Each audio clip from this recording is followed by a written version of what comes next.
Basically न्यूरोगैट जो है, अगर सरल शब्दों में कहूँ तो एक उदाहरण के तौर पे मैं देना चाहूँगा।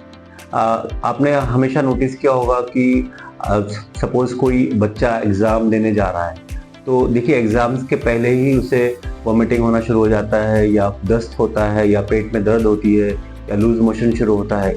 या फिर कोई यंग इंडिविजुअल पहला इंटरव्यू देने जा रहा है, तो इंटरव्यू के पहले उससे पेट खराब हो जाती है या वॉमिटिंग होता है।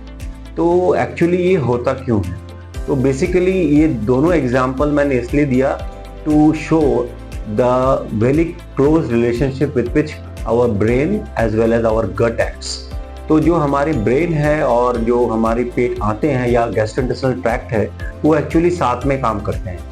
तो इस एक्सिस को बोला जाता है न्यूरोगट एक्सिस। इसका एक ताज़ा तरीन एग्जाम्पल तो मैं बोलूँगा IBS यानी irritable bowel syndrome. Irritable bowel syndrome में पेशेंट को पेट में हमेशा दर्द रहेगा और लूज मोशन होता रहेगा या इलफॉर्म मोशन होगा।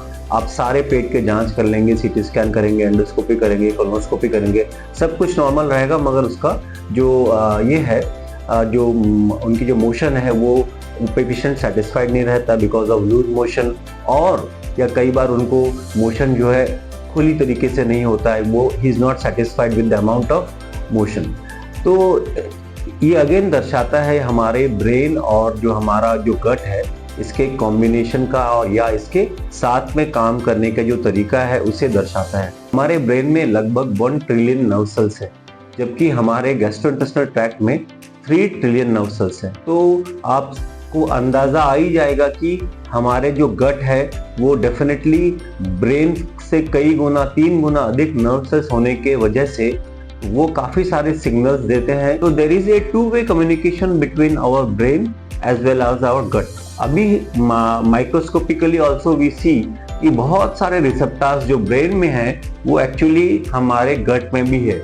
जैसे सेरोटोनिन ब्रेन में भी जो हैप्पी हार्मोन्स रिलीज करता है वो ब्रेन में है और हमारे गट में बहुत बहुत ज्यादा है। जो एंडोकैनाबिनॉइड्स है जो हमें फील गुड हार्मोन्स रिलीज करता है वो ब्रेन में है और गट में बहुत बहुत ज्यादा है।